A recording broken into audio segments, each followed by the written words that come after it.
Olá, pessoal, bem-vindos à nossa segunda aula.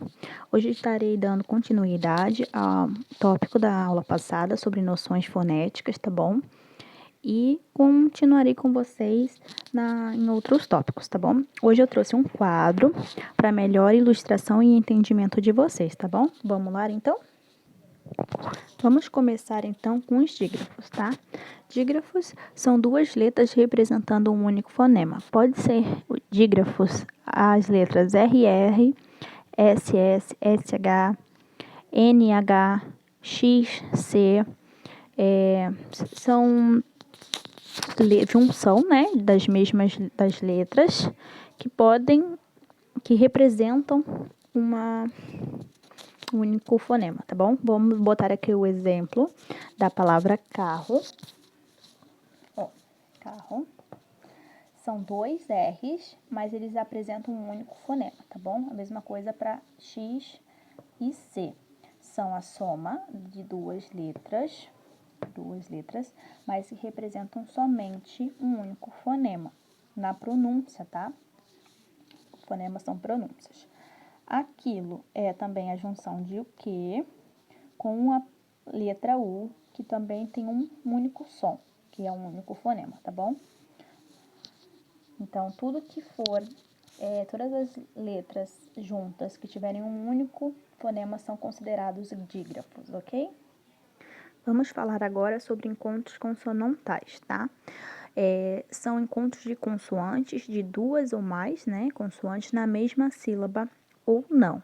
Temos aqui, por exemplo, a palavra aplauso. Já deixei separada aqui, tá? As sílabas. E para mostrar para vocês aqui, ó, que o P e o L se mantêm juntos, são as duas consoantes, né, que se mantêm juntas. No caso aqui da palavra substância, o B, né, e o S estão juntas, mas o T não tá. Mas os encontros consonantais, elas admitem que estejam na mesma sílaba ou não e que sejam de duas ou mais, perto ou próximas, tá? Juntas ou próximas.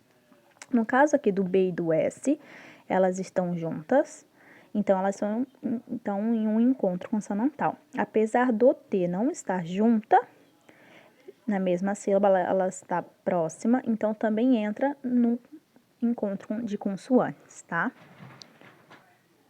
Assim como temos os encontros consonantais, também temos os vocálicos, tá? Eles podem ser ditongos, tritongos ou hiatos. Eu vou explicar para vocês o que cada um tem, o que cada um significa, tá? Porque existem ramificações desses três encontros vocálicos, tá bom? Os ditongos, temos o crescente, que eles são semivogal mais vogal, tá? Semivogal, que significa, é considerado, né, a vogal I e U, quando se apoia em uma pronúncia de uma vogal. Então, aqui, por exemplo, a palavra colégio. É uma semivogal, que é o I, né, com uma vogal O. As decrescentes são ao contrário. É uma vogal com uma semivogal. Então, vamos lá de novo. Os ditongos crescentes são a semivogal com uma vogal junto. A decrescente são uma vogal e uma semivogal posteriormente, tá? As orais, né, são sem sinal de nasalidade, que são pronúncias que não se modificam, tá? Ó, vou me aprofundar mais do que significa as orais e as nasais, tá? Vamos supor aqui no quando, a palavra quando. Se você apertar o seu nariz para impedir a saída de ar, o som dessa palavra, ela altera. Vamos fazer um teste. Segura o seu nariz para impedir que você consiga respirar. E enquanto isso, você pronuncia a palavra. Ó, vamos tentar juntos. Quando, quando. Tá vendo que a pronúncia do quando alterou quando eu impedi que entrasse o meu ar? E já a palavra lírio, se nós fizermos a mesma coisa, ela não altera, tá? Ó, lírio, lírio, não alterou, tá? E não somente alterou, não somente altera, mas as suas cordas vogais, elas tremem, tá?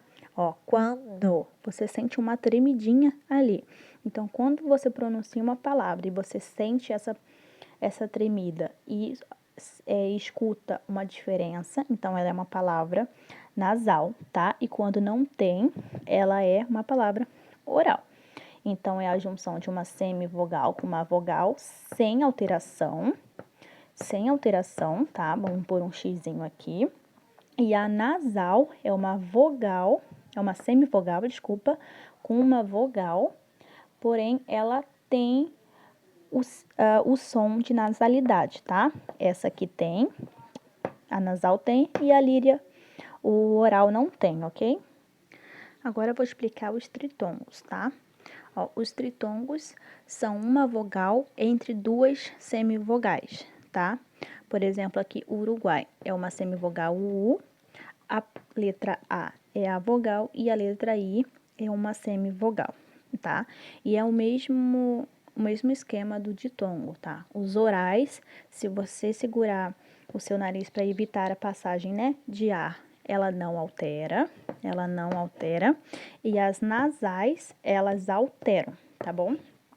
Então, ó, saguão, por exemplo, a letra U, semivogal, a letra A, vogal, e neste caso aqui, como o O está apoiando para pronunciar uma vogal, então também se enquadra numa semivogal, tá? Semivogal é o U e o A, e a vogal aqui tá no meio, então é um tritongo. Nasal, porque se você pronunciar a palavra saguão, você vai sentir aquela tremidinha nas suas cordas vocais e também o som vai ser alterado, tá bom? Os hiatos são encontros de vogais em sílabas separadas. Por exemplo, a sílaba A está aqui e o I está aqui. Elas estão próximas, mas são em sílabas separadas. Então, elas estão separadas. Aqui é uma sílaba e aqui é outra sílaba, tá bom? Então, quando elas estão separadas, elas são hiatos, tá bom?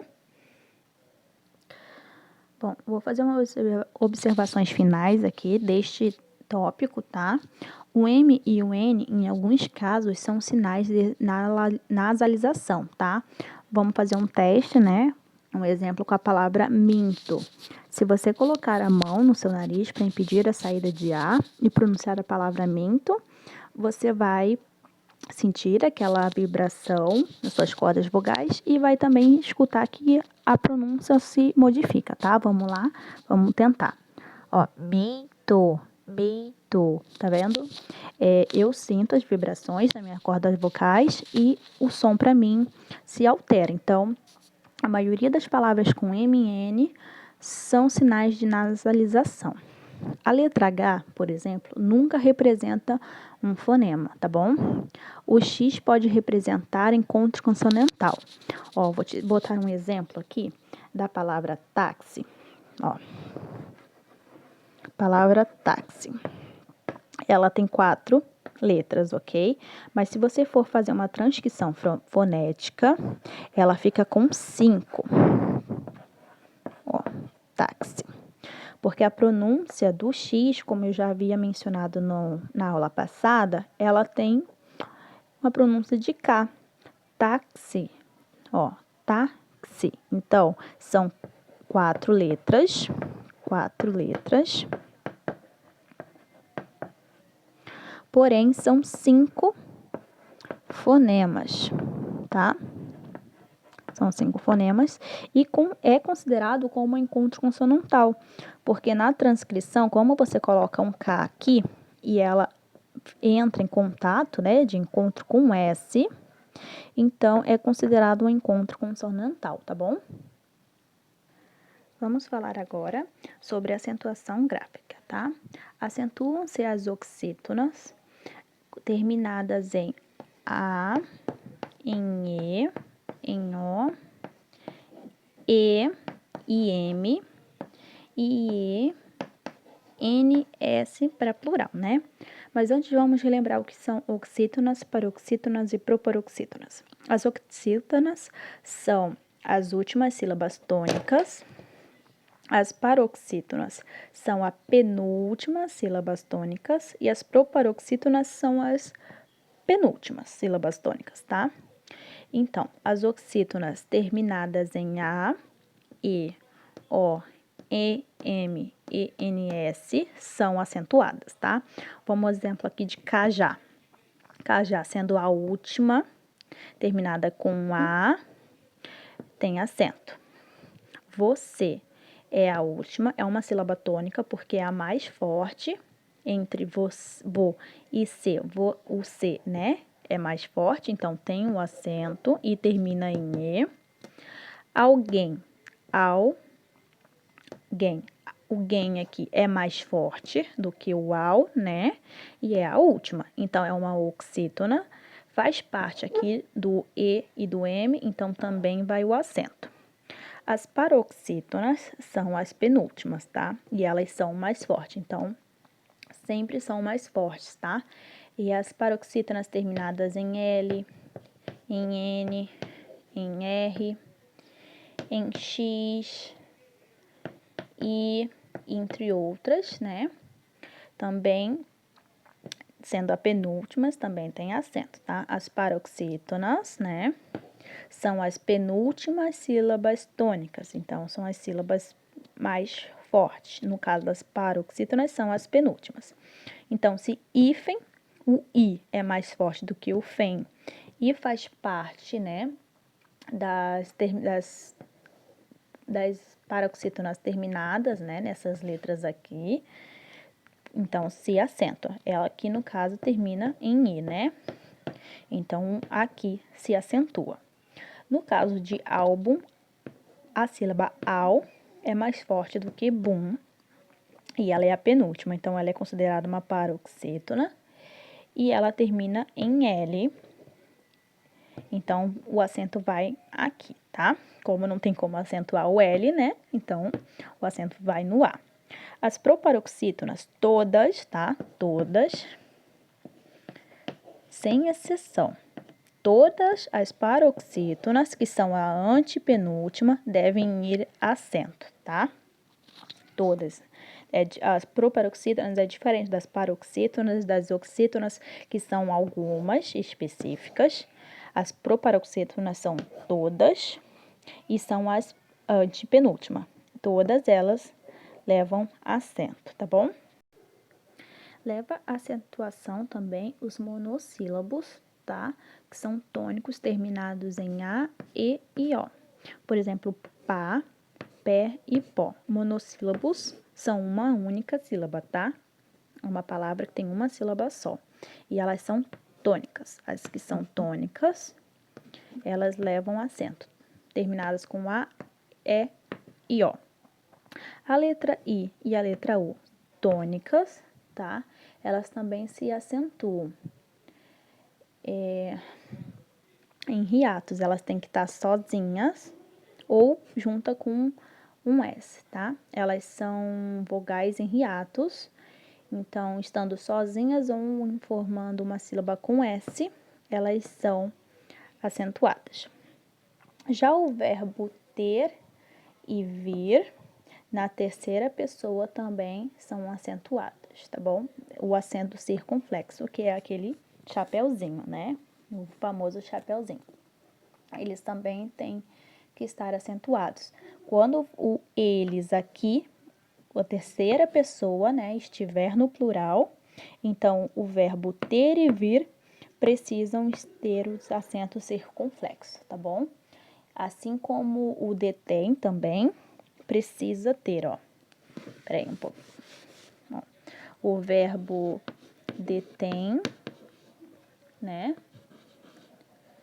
E o convém também vai o acento circunflexo quando você estiver falando de terceira pessoa no plural, tá bom? Então, é isso. Nos vemos na próxima aula, tá? Vamos falar sobre a separação silábica, o jeito correto de se fazer uma separação de sílabas, tá bom? Muito obrigada, nos vemos na próxima aula.